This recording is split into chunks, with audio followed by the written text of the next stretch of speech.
जय श्री सीते।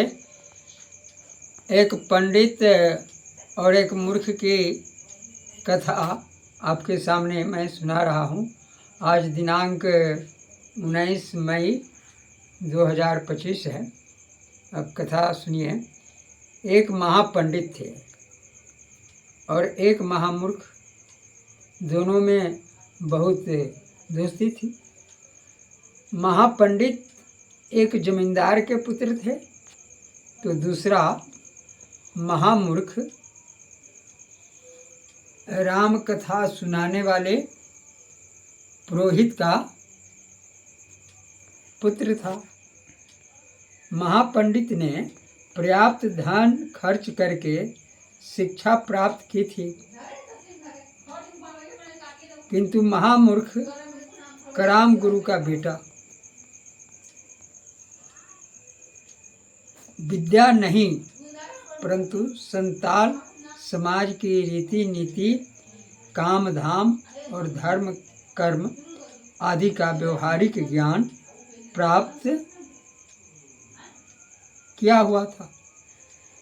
एक बार महापंडित ने देश भ्रमण की योजना बनाई। संजोग से दोनों का घर आस पास था तथा दोनों में खूब दोस्ती थी। महापंडित ने देश भ्रमण में महामूर्ख से भी साथ चलने का आग्रह किया। दोनों अपने पिता से आज्ञा लेकर अपने राज्य से बाहर होकर दूसरे राज्य की सीमा में प्रवेश किया। प्रवेश करने के साथ ही प्रहरी द्वारा पकड़ लिए गए। अब दोनों राजा के समक्ष प्रस्तुत किए गए। राजा ने मंत्रियों से विचार करके दोनों को प्राण दंड की आज्ञा दे दी तथा रात भर के लिए दोनों को एक एकांत कोठरी में बंद कर दिया। रात भर दोनों इस दंड से बचने के उपाय पर चर्चा करते रहे। जो महापंडित बिना अपराध के इस दंड से बचने का उपाय नहीं सोच सके, मगर कराम गुरु का वह मूर्ख बेटा भगवान से प्रार्थना करता रहा। उसकी प्रार्थना से प्रसन्न होकर भगवान ने राजा को यह प्रेरणा दी कि बिना अपराध के किसी को सजा नहीं देनी चाहिए। राजा ने सुबह होते ही दोनों को मुक्त कर दिया। उसी दिन महापंडित को भी वास्तविक ज्ञान हो गया। वे भी धर्म एवं कर्तव्य के पथ पर निष्ठावान बन गए।